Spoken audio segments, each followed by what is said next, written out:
اعوذ باللہ من الشیطان الرجیم بسم اللہ الرحمن الرحیم لا یؤاخذکم اللہ باللغو فی ایمانکم، اللہ تعالیٰ تم سے تمہاری فضول قسموں کے حوالے سے مواخذہ نہیں کرتے، وَلَٰكِن يُؤَاخِذُكُم بِمَا عَقَّدتُّمُ الْأَيْمَانَ، لیکن اللہ تعالیٰ تم سے ان قسموں کے بارے میں مواخذہ کرتے ہیں جن کو تم پختگی سے اٹھاتے ہو۔ کل کے درس میں بھی قسم کے حوالے سے کچھ گفتگو ہوئی تھی۔ بنیادی طور پر قسم کی 3 صورتیں بنتی ہیں، 2 کا تعلق ماضی کے ساتھ ہے اور ایک قسم کا تعلق ہمارے مستقبل کے ساتھ ہے، آنے والے وقت کے ساتھ ہے۔ پہلی 2 جن کا تعلق ہمارے ماضی سے متعلق ہوتا ہے، اس کو آپ سچ یا جھوٹ سے تعبیر کر سکتے ہیں۔ بس اوقات ماضی سے متعلق ہم کوئی سچی قسم اٹھاتے ہیں، ہم سمجھتے ہیں کہ یہ کام ہم نے کیا ہے اور یقین دلانے کے لیے قسم اٹھا لیتے ہیں کہ واقعے میں ہم نے یہ کام کیا ہے، تو اس کی ضرورت نہیں ہوتی لیکن پھر بھی ہم اٹھا لیتے ہیں۔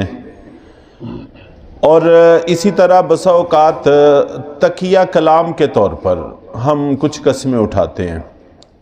بعض لوگوں کی زبان پہ یہ لفظ چڑھا ہوتا ہے قسم سے یا اللہ کی قسم، بات بات پر یہ لفظ بولا جاتا ہے۔ عربوں کے ہاں بھی اس کا خاصا رواج تھا۔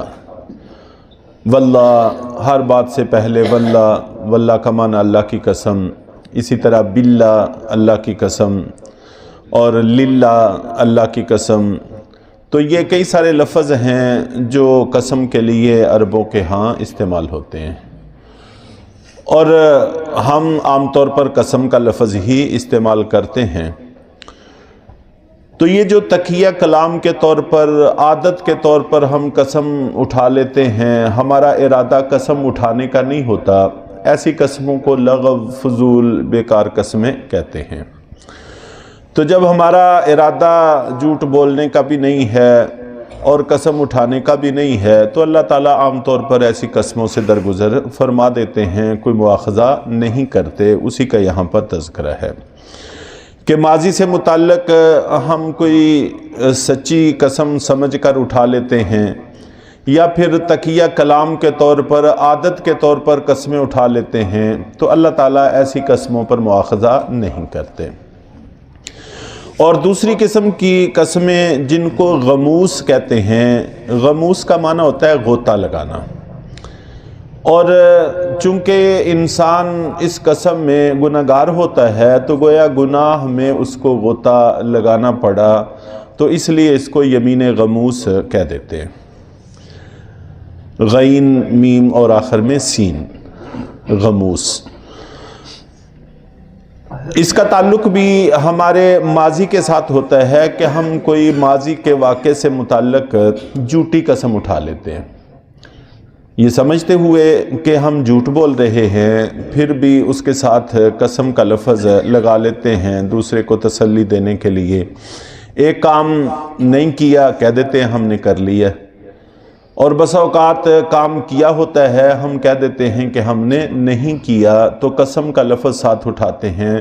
سخت گناہ ہے اور اس میں آخرت کے اندر انسان سے مواخذہ ہوگا اور اس کی سزا اس کو ملے گی۔ یہ 2 قسمیں، نمبر 1 لغو، نمبر 2 غموس، ان کا تعلق ماضی کے ساتھ ہے۔ لغو میں اللہ تعالیٰ درگزر فرما دیتے ہیں، اگرچہ اس لفظ کو بطور تقیہ کلام کے اپنانا اچھی بات نہیں ہے، لیکن پھر بھی بہرحال کوئی گناہ نہیں ہوتا۔ اور غموس، اس کا تعلق بھی ماضی کے ساتھ ہے اور اس میں گناہ بھی ہوتا ہے کیونکہ انسان جھوٹ بولتا ہے۔ اور اس میں ایک اور تھوڑی سی اہم بات یہ ہے کہ قسموں کے حوالے سے، گفتگو کے حوالے سے گناہ کا تعلق ہمارے گمان کے ساتھ ہے۔ اہم بات ہے، ہمارے گمان کے ساتھ ہے کہ ہم اپنے آپ جھوٹ بول رہے ہیں یا سچ بول رہے ہیں۔ واقعہ اس کے مطابق ہے یا اس کے خلاف ہے وہ الگ بات ہے، لیکن ہمارا گمان کیا ہے؟ بس اوقات ایسے ہوتا ہے ایک کام آدمی نے کیا ہوتا ہے، لیکن اس کو یاد یہ ہے کہ میں نے نہیں کیا، اور اس کو یاد ہے کہ میں نے وہ کام نہیں کیا، پھر بھی وہ کہتا ہے کہ میں نے وہ کام کیا ہے۔ تو اس میں یہ نہیں دیکھا جاتا کہ واقعہ کیا ہے، دیکھا جاتا ہے کہ یہ اپنے ارادے سے جھوٹ بول رہا ہے، چنانچہ گناہگار ہوگا۔ اور اگر اس کو یاد یہ ہے کہ میں سچ بول رہا ہوں، واقعہ چاہے اس کے خلاف ہو، تو اس کو گناہ نہیں ہوگا۔ تو گویا کہ گفتگو کا، قسموں کا، ہمارے معاملات کا تعلق ہماری یادداشتوں کے ساتھ بھی ہے، گمان کے ساتھ ہے۔ تو جان بوجھ کر اگر آدمی جھوٹ بول رہا ہے، واقعہ چاہے موافق ہو، مخالف ہو، یہ سچا سمجھا جائے گا۔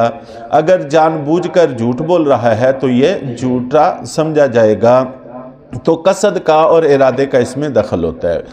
تو بہرحال بات الجھ نہ جائے تو سیدھی سی بات ہے کہ دو قسمیں ایسی ہیں کہ جن کا تعلق ہمارے ماضی کے ساتھ ہے، ان میں سے ایک قسم کو لغو کہتے ہیں، فضول قسمیں، تو اس پر تو کوئی مواخذہ نہیں ہے، اور جس میں ہم قصداً جھوٹ بولتے ہیں اس میں سخت گناہ کی بات ہے، آخرت میں اس کو گناہ ملے گا۔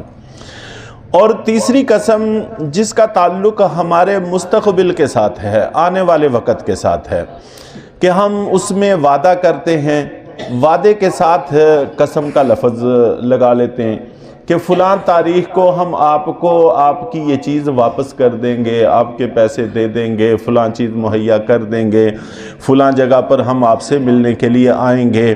تو آنے والے وقت کے ساتھ ہم کوئی وعدہ کرتے ہیں اور وعدے کو پختہ کرنے کے لیے قسم کا لفظ لگا دیتے ہیں۔ ان کو یمین منعقدہ کہتے ہیں، جن کو ہم قصداً آنے والے وقت کے اعتبار سے اٹھاتے ہیں۔ تو اگر تو اس بات کو پورا کرے تو بہت اچھی بات ہے، لیکن اگر خلاف کر لیتا ہے تو پھر دنیا میں کفارہ بھی ہوتا ہے اور آخرت میں گناہ بھی ہوتا ہے۔ اس قسم میں کفارہ ہوتا ہے، باقی پہلی دو قسموں میں کفارہ نہیں ہوتا، کفارے کا تذکرہ آگے آ رہا ہے۔ تو مستقبل کے بارے میں ہم وعدہ کریں، عزم کریں، پھر اس کو قسم کے ساتھ پختہ کر لیں تو اس کو پورا کرنا ضروری ہے۔ اگر ہم پورا نہیں کرتے تو یہ قسم ہماری ٹوٹ جاتی ہے، جس کی وجہ سے گناہ بھی ہوتا ہے اور کفارہ بھی ہوتا ہے۔ اور اسی سے متعلق میں نے پچھلے درس میں عرض کیا تھا کہ اگر ہم آنے والے وقت کے حوالے سے کسی کام کے کرنے یا نہ کرنے کی قسم اٹھا لیتے ہیں، اگر تو وہ قسم گناہ سے تعلق رکھتی ہے، جیسے مثال کے طور پر کوئی آدمی کہتا ہے میں اپنے بھائی سے بات ہی نہیں کروں گا، اپنے فلاں عزیز و اقارب سے گفتگو نہیں کروں گا، ان کے مرنے جینے میں شرکت نہیں کروں گا، اس قسم کے الفاظ ہمارے ہاں چلتے ہیں، تو اس کو توڑنا ضروری ہے۔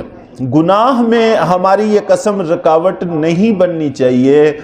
اور ہاں البتہ اگر کوئی اچھے کام کا عزم کرتا ہے تو اس کی لاج رکھنا بہت ضروری ہے، اس کو پورا کرنا بہت ضروری ہے۔ آگے اللہ رب العزت نے اس کو بھی تذکرہ کیا ہے، انشاءاللہ العزیز اس کو بھی بیان کیا جائے گا۔ تو بنیادی طور پر آج کے درس میں صرف قسم کی 3 صورتیں ذکر کی ہیں۔ نمبر 1 کہ آدمی ماضی سے متعلق قسم اٹھاتا ہے اور اس کا خیال یہ ہے کہ میں سچ بول رہا ہوں، یا تقیہ کلام کے طور پر قسمیں اٹھاتا ہے، اس کا ارادہ قسم اٹھانے کا نہیں ہے، عادت کے طور پر ایسا کرنا اچھا نہیں ہے، لیکن بہرحال اس پر گناہ نہیں ہوتا ہے۔ ایسی قسموں کو لغو قسمیں، فضول قسمیں کہتے ہیں۔ اور دوسری قسم غموس، اس کا تعلق بھی ہمارے ماضی کے ساتھ ہے کہ آدمی جان بوجھ کر جھوٹ بولتا ہے تو سخت گناہ کی بات ہے، لیکن اس میں کفارہ نہیں ہوتا۔ کفارے کا تعلق صرف ہماری مستقبل کی قسموں کے ساتھ ہے کہ آنے والے وقت کے حوالے سے ہم کسی کام کے کرنے یا نہ کرنے کا وعدہ کرتے ہیں، اس کے ساتھ قسم اٹھا لیتے ہیں، تو اگر تو وہ کوئی گناہ کا کام کرنے کا ارادہ کیا ہے یا نیکی کا کام چھوڑنے کا ارادہ کیا ہے تو قسم کو توڑ کر کفارہ دینا چاہیے اور کام کو جاری رکھنا چاہیے۔ اور اگر کسی کے ساتھ وعدہ نبھانے کی بات ہے تو اس کو پورا کرنا چاہیے، اگر توڑے گا تو گنہگار بھی ہوگا اور کفارہ بھی دینا پڑے گا۔ اگلے درس میں انشاءاللہ ذکر کیا جائے گا کہ کفارہ کیا ہے اور اس کی ادائیگی کا طریقہ کار کیا ہے اور کن لوگوں کو دیا جا سکتا ہے۔ اللہ تعالی ہم سب کو قرآن پاک کی سمجھ عطا فرمائے۔